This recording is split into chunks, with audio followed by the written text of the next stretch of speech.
Jeremy has travelled nearly 4 hours to receive life-saving care. Just going to put one more bandage on that. He's one of many koalas injured in Gippsland's bushfires that have been brought to the Hillsville Wildlife Sanctuary for treatment. The Premier has announced an extra $17.5 million to help koalas like Jeremy and other threatened species devastated by the fires. To make sure that their habitat can appropriately recover, be protected from predators, from feral animals. It's the recent fires that have spurred opposition leader Michael O'Brien to speak out against his federal counterparts and their climate change policies. 2030 targets are fine, but we're in 2020 already, so the question is, what do we do beyond 2030? The Federal Environment Minister argues Scott Morrison's government is already doing enough.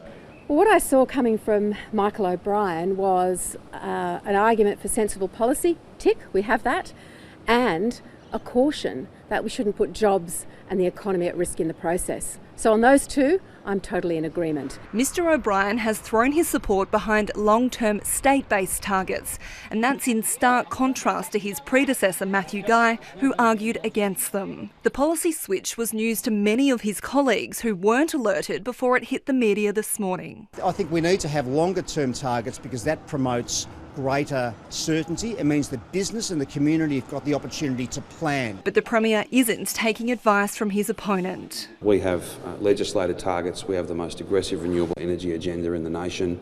We don't talk about these things, and we don't sit there complaining or providing advice to other governments. We get on and govern. And no doubt the Prime Minister won't welcome the advice either. Bridget Rollason, ABC News.